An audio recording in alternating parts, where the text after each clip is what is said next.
జీవితం ఒక నిరంతర ప్రయాణం. ఈ ప్రయాణంలో అలసట, నిస్సత్వ ఇవన్నీ కూడా మనల్ని వెంటాడుతూ ఇబ్బంది పెడుతూ ఉంటాయి. మనస్సు బరువెక్కుతుంది, శరీరమేమో సహకరించదు. కోల్పోయిన ఉత్సాహం, శక్తి ఇక మనకు దక్కేనా అని అనిపిస్తూ ఉంటుంది. ఈ ప్రశ్న ప్రతి ఒక్కరిని కూడా కలిచివేస్తూ ఉంటుంది.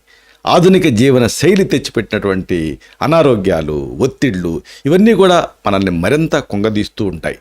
ఇలాంటి నిస్సహాయ స్థితిలో వేల ఏళ్ల నాటి ప్రాచీన జ్ఞానం మన కోసం సిద్ధంగా ఉంది. ఆ జ్ఞానం ఒళ్ళోంచి జాలువారిన అద్భుత ఔషధం కథే ఇది. వింటుంటే ఆశ్చర్యం కలుగుతుంది, నమ్మశక్యం కాదేమో అనిపిస్తుంది, కానీ ఇది అక్షర సత్యం. మిత్రులారా నమస్కారం, నేను మీ డాక్టర్ చిరుమామిళ్ళ మురళీ మనోహర్. ఈ వీడియోలో ఒక అద్భుతమైన ఔషధం గురించి మనం తెలుసుకోబోతున్నాం. శరీరాన్ని, మనసుని మేలుకొల్పేటటువంటి ప్రాచీన అమృతం అశ్వగంధారిష్టం. దీని గురించి మనం తెలుసుకుందాం. పురాతన ఆయుర్వేద గ్రంథాలు, మన పూర్వీకుల అనుభవం, ఈ రెండూ కూడా ఈ అద్భుతమైనటువంటి ఔషధం గురించి అనేక ఆశ్చర్యకరమైన విషయాల్ని చెబుతున్నాయి. కేవలం ఒక ఔషధంగానే కాదు, ఇది ఒక జీవన శక్తి తాలూకు ఒక కేంద్రం అని చెప్పచ్చు. వేదకాలం నుంచి కూడా, ఆనాటి నుంచి మన ఋషులు, వైద్యులు దీన్ని సంరక్షిస్తూ వస్తున్నారు. ఆయుర్వేదంలో దీనికి ఒక విశిష్టమైన స్థానం ఉంది. ఇది కేవలం శరీరాన్ని బాగు చేయటమే కాదు, మనసుని, దాంట్లో ఉండేటువంటి అలజడిని కూడా ఇది శాంతింపజేస్తుంది. ఇది అద్భుతమైన విషయం. ఆధునిక పరిశోధకులు కూడా ఆయుర్వేదం ఎప్పుడో చెప్పినటువంటి ఈ సత్యాన్ని ఇప్పుడు ధృవీకరిస్తున్నారు. ముఖ్యంగా అశ్వగంధారిష్టం, దీంట్లో ఉండేటటువంటి శక్తివంతమైన పదార్థాలు మన నర్వస్ సిస్టమ్ అంటే నాడీ వ్యవస్థ పైన, హార్మోన్ల సమతుల్యత పైన చూపేటటువంటి ప్రభావం అనేది అద్భుతం, అమేజింగ్. మన పురాణాల్లో అమృతం గురించి విన్నాం కదా. ఇది దాదాపుగా ఈ అశ్వగంధారిష్టం అనేది ఆరోగ్యానికి అలాంటి అమృతమేనేమో అని అనిపిస్తూ ఉంటుంది దీని గురించి వింటుంటే. ప్రాచీన ఆయుర్వేదం ఈ ఔషధాన్ని వాజీకరణం అంటుంది, అంటే లైంగిక శక్తిని పెంచేది. అలాగే రసాయనం అంటుంది, అంటే రసాది ధాతుని శక్తివంతం చేసేది, అంటే యవ్వనాన్ని, ఆరోగ్యాన్ని నిలిపేది అని ఈ ఆయుర్వేద గ్రంథాలు దీని గురించి చెప్పాయి. ఇది నిజంగా అద్భుతం. సరే, మరి దీంట్లో ముఖ్యమైన పదార్థాలు ఏమిటి, అలాగే ఇది ఏ ఫామ్లో ఉంటుంది, ఇది తెలుసుకోవటం అనేది అవసరం. అశ్వగంధారిష్టం తయారీలో ప్రధానంగా వాడేది అశ్వగంధ వేరు, అంటే విథేనియా సోమ్నిఫెరా. దీంతో పాటుగా ఒక ఆసక్తికరమైన పదార్థం ముసలి అంటారు, దీన్ని వాడతాం. అలాగే మంజిష్ట అనేదాన్ని వాడతాం. అలాగే హరితకి అంటే మీకు తెలుసు కరక్కాయ, అలాగే పసుపు కొమ్మును వాడతాం. ఇలాంటివి అనేక ముఖ్యమైన పదార్థాలను వాడతాం. అంటే ఈ ఔషధాన్ని మొత్తం 1 కాదు 2 కాదు 21 రకాల అద్భుత మూలికలతో తయారు చేస్తారు. మూలికల కషాయాన్ని ముందు తయారు చేసి దానికి బెల్లం కానీ తేనె కానీ కలిపి, నిర్దేశిత ద్రవ్యాల్ని అంటే ధాతకి పుష్పాలు ఇలాంటి వాటిని కలిపి ఒక నిర్దిష్టమైనటువంటి కాలం పాటు ఆ క్విన్వ ప్రక్రియ అంటే ఫర్మెంటేషన్ ప్రాసెస్లో దీన్ని ఉంచుతారు, ఆ ప్రాసెస్ జరుపుతారు. ఆయుర్వేదంలో దీన్ని అరిష్ట కల్పన లేదా ఆసవ కల్పన అని అంటారు. ఇది ద్రవ రూపంలో మీకు లభ్యమవుతుంది, మార్కెట్లో ఇదే రూపంలో దొరుకుతుంది. సరే, దీనికి సంబంధించి ఆయుర్వేద గుణకర్మలు తెలుసుకుంటే మీరు ఆశ్చర్యపోతారు. ఆయుర్వేద సిద్ధాంతం ప్రకారంగా అశ్వగంధారిష్టం ప్రధానంగా వాత దోషాన్ని శాంతింపజేస్తుంది. అంటే వాతం అన్నిటికీ మూలమైనటువంటి ఇంపార్టెంట్ దోషం. ఇది వాత ప్రధానమైన వ్యాధుల్లో చాలా అద్భుతంగా పనిచేస్తుంది, ప్రభావవంతంగా పనిచేస్తుంది. అలాగే పిత్తదోషం వల్ల వచ్చేటువంటి కొన్ని రకాల అనారోగ్యాల్లో కూడా ఇది సహాయపడుతుంది. ఇది మన శరీరంలో ఉండేటువంటి ధాతువులు ఉంటాయి కదా, ఆ రసరక్త మాంసం, మేధస్సు, మత్తు శుక్రాలన్నీ ధాతువులు, వాటి కణజాలాన్ని బలపరుస్తుంది. ముఖ్యంగా రసాన్ని, రక్తాన్ని, అలాగే మాంసాన్ని, మేధస్సు అంటే ఫ్యాట్ని, అస్థి అంటే బోన్ని, మజ్జ బోన్ మ్యారోని, ఇంకా శుక్రం ఇలాంటి ధాతువులపైన సానుకూల ప్రభావం అనేది చూపిస్తుంది. ఇంకా ముఖ్యంగా మలాలు అంటే వ్యర్థాలు ఉంటాయి కదా, వాటి విసర్జనకి కూడా ఇది సహాయపడుతుంది, వాటిని క్రమబద్ధీకరించడంలో హెల్ప్ చేస్తుంది. అలాగే స్రోతస్సులు ఉంటాయి, శరీరంలో నాళాలు, అవి ప్రయాణం చేసే మార్గాలు, వీటి పనితీరుని మెరుగుపరుస్తుంది, పోషకాలు సరిగ్గా అన్ని భాగాలకి అందేలాగా చేస్తుంది. అన్నిటికీ మించి ఇది అగ్నిని అంటే జీర్ణక్రియకి కారణమైనటువంటి జీవశక్తిని కూడా ఇది వృద్ధి చేస్తుంది. ఇన్ని గొప్ప ఉపయోగాలు ఈ అశ్వగంధారిష్టకి ఉన్నాయి. సరే, మరి ఎలాంటి వ్యాధులలో దీన్ని ఒక ఔషధం కింద వాడచ్చు అంటే థెరాప్టిక్ ఇండికేషన్స్ ఏమిటి తెలుసుకోవాలి. అశ్వగంధారిష్టాన్ని కొన్ని ప్రత్యేకమైన ఆరోగ్య సమస్యల్లో వాడచ్చు.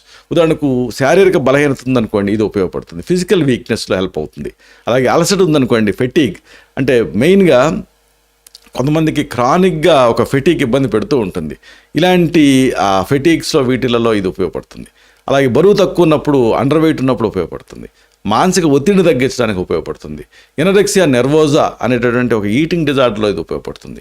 నిద్రలేమున్నప్పుడు, ఇన్సామ్నియా ఉన్నప్పుడు, స్లీప్లెస్నెస్లో ఇది ఉపయోగపడుతుంది.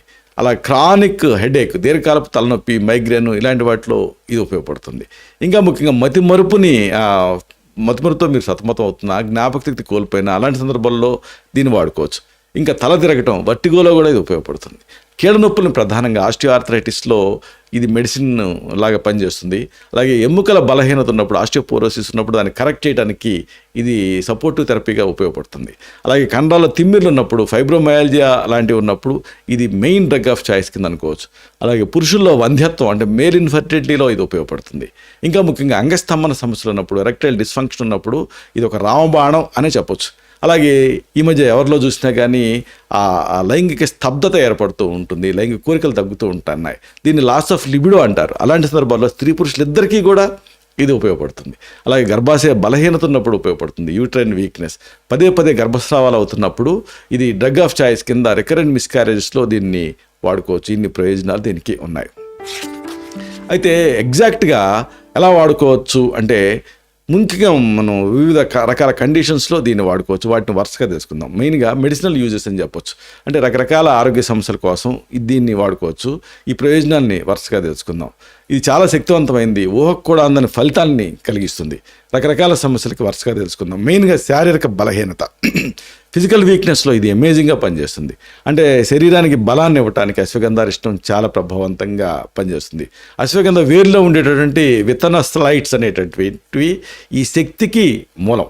అంటే ఈ విత్తనలైట్స్ ఏం చేస్తాయి? శక్తిని ఇస్తాయి.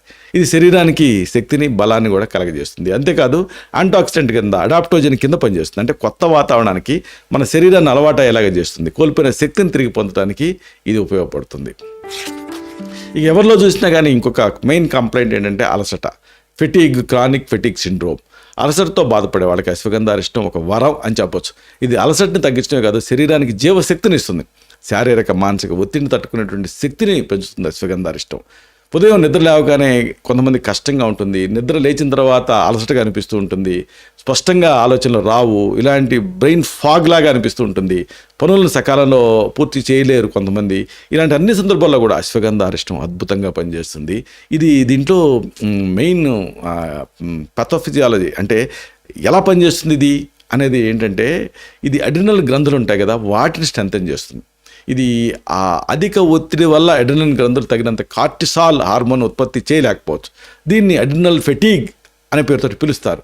అశ్వగంధారిష్టం సరిగ్గా ఈ పరిస్థితిని అడ్రస్ చేస్తుంది, అంటే ఆ ఫెటీగ్ని తగ్గిస్తుంది. ఇంకోటి, అండర్ వెయిట్తో చాలామంది బాధపడుతూ ఉంటారు. అష్టనిందిత వ్యక్తుల్లో అండర్ వెయిట్తో బాధపడే వాళ్ళని ఆయుర్వేదం గుర్తించి చెప్తుంది. ఎవరు చూసినా కానీ ఓవర్ వెయిట్ గురించి చెబుతుంటారు, కానీ అండర్ వెయిట్ వాళ్ళు పడేటువంటి వేదన అంతా ఎంత కాదు. శారీరక బరువుని పెంచడానికి, కండరాల ద్రవ్యరాశిని అంటే మజిల్ మాస్ని పెంచడానికి అశ్వగంధారిష్టం అనేది సహాయపడుతుంది. ఎందుకంటే ఇది ఆకలిని పెంచుతుంది కాబట్టి దీంతో త్వరగా బరువు పెరగడానికి అవకాశం ఉంటుంది. ఇక అన్నిటికీ మించి యాంగ్జైటీ. ఈ యాంగ్జైటీ అనేది ఎంత పెద్ద కారణం అంటే అనేక వ్యాధులకి ఇది కారణం. దానికి అశ్వగంధారిష్టం పనిచేస్తుంది. ఆందోళన వల్ల ఆ వికలత్వం, నిద్రపట్టకపోవటం, చేతులు పాదాలు చల్లగా మారటం, విశ్రాంతి చాలినట్టుగా అనిపించకపోవటం, చేతులు పాదాల్లో తిమ్మిళ్ళు, ఇలాంటి లక్షణాలు యాంగ్జైటీలో కలుగుతూ ఉంటాయి. అశ్వగంధారిష్టం ఇలాంటి అన్ని లక్షణాలకి ఒక మంచి డ్రగ్లా పనిచేస్తుంది. ఆయుర్వేదం ప్రకారంగా ఈ లక్షణాలు వాతపిత్త దోషాల అసమతులత వల్ల వస్తూ ఉంటాయి. వాత ప్రధానమైన ఆందోళనలో అశ్వగంధారిష్టం అనేది అద్భుతంగా పనిచేస్తుంది. పిత్త ప్రధానమైన ఆందోళనలో దడ, చేతులు పాదాల మంట, వేడి అనిపించడం ఇలాంటి లక్షణాలు ఉంటూ ఉంటాయి. అలాంటి పరిస్థితుల్లో బ్రాహ్మి, అలాగే అతిమధురం అంటే ఇష్టిమధు, శంఖపుష్పి, ఇంకా ముక్తాపిష్టి ముత్యం నుంచి తయారవుతుంది, ప్రవాళ పిష్టి కోరల్స్ నుంచి తయారవుతుంది. ఇలాంటి వాటితో పాటుగా అశ్వగంధారిష్టాన్ని కలిపి తీసుకుంటే వైద్య సలహాతో అమేజింగ్గా పనిచేస్తుంది. ఆ పిత్తం అంటే హీట్తో పాటుగా వాతం కూడా తగ్గుతుంది. ఇక నిరాశ, డిప్రెషన్ అనేది అతి ముఖ్యమైన కారణం కింద ఉంటూ ఉంది. ఆత్మహత్యలకు సైతం ఇది కారణం అవుతూ ఉంది. అశ్వగంధారిష్టం యాంటీ డిప్రెజెంట్ గుణాలను కలిగి ఉంటుంది. ఇది మనసుని ప్రశాంతపరుస్తుంది. మెదడులో ఉండేటువంటి సెరటోనిన్ స్థాయిని ఇది పెంచుతుంది. దీంతో ఆ దైనందిన కార్యకలాపాలపైన ఆసక్తి అనేది పెరుగుతుంది. నిద్ర విధానాలు కూడా మారుతాయి. చిరాకు తగ్గుతుంది. శక్తి స్థాయి పెరుగుతుంది. నిరాశ, నిస్పృహ ఇలాంటివి ఉన్నప్పుడు ఇది మీకు ఒక మంచి తోడు కింద ఉంటుంది. ఇక నిద్రలేమిలో దీని ఉపయోగం అంతా ఇంత కాదు. ఇన్సామ్నియాతో మీరు బాధపడుతుంటే ఇది ఒక స్లీపింగ్ పిల్లా పనిచేస్తూ స్లీపింగ్ పిల్తో లేని దాంట్లో సైడ్ ఎఫెక్ట్స్ ఉంటే దీంట్లో ఉండవు, అది తేడా. అశ్వగంధారిష్టంకి మెయిన్ యూజ్ ఏంటంటే ప్రశాంతపరుస్తుంది మనసుని. దీంతో చక్కటి నిద్ర మీ సొంతం అవుతుంది, మనసుని రిలాక్స్ చేస్తుంది, ఇది మానసిక అలసటని తగ్గిస్తుంది. రాత్రిపూట ఎక్కువగా ఆలోచించటం, ఏదో ఒక విషయం గురించి ఆ రీల్ తిరిగినట్టుగా మనసులో తిరుగుతూ ఉండటం, ఆందోళన చెందుతూ ఉండటం, ఇలాంటివన్నీ కూడా నిద్రలేమికి ప్రధాన కారణాలు. అలాంటి పరిస్థితుల్లో కేవలం అశ్వగంధారిష్టాన్ని వాడినా సరిపోతుంది. ఒకవేళ అశ్వగంధారిష్టతో ఆశించిన స్థాయిలో ఉపయోగం లేకపోతే అప్పుడు కొంచెం కాంబినేషన్స్లో ఇవ్వాల్సి ఉంటుంది. ఉదాహరణకు జ్యోతిష్మతి, అతిమధురం, ఆమ్లకి, బ్రాహ్మి, శంఖపుష్పి, ముక్తాపిష్టి ఇలాంటి వాటిని అడ్జువెంట్ కింద అంటే కాంబినేషన్లో ఇస్తూ ఉంటే మంచి ఫలితం కనిపిస్తుంది. అలాగే ఈ మధ్య యూత్లో మనం ఎక్కువగా చూసేది అనరెక్సియా నెర్వోజా. అంటే ఏమిటి? తినాలి అనిపిస్తుంది, తింటారు, అమ్మో లావు అవుతామేమో అని టెన్షన్ పడిపోతూ ఉంటారు, అనరెక్సియా నెర్వోజా అంటారు.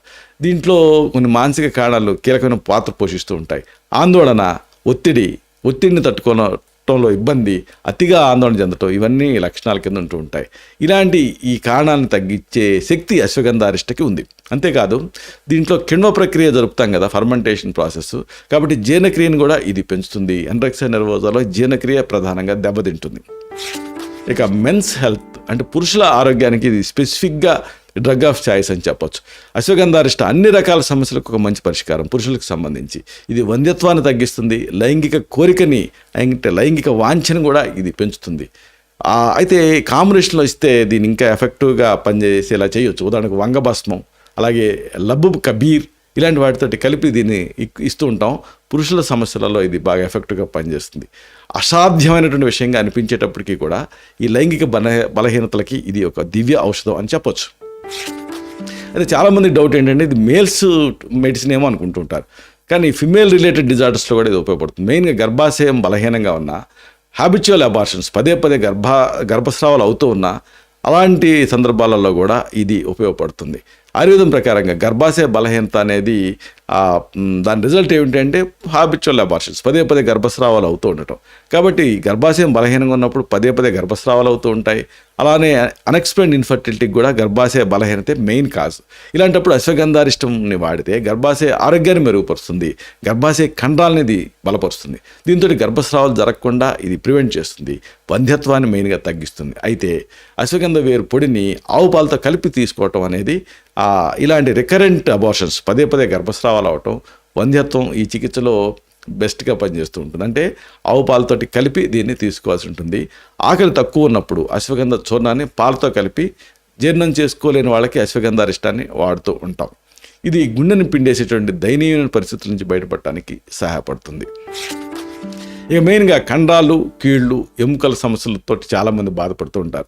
ఇలాంటి సందర్భాల్లో కూడా అశ్వగంధారిష్టం పనిచేస్తుంది. కీళ్ళవాపు నొప్పిని తగ్గిస్తుంది.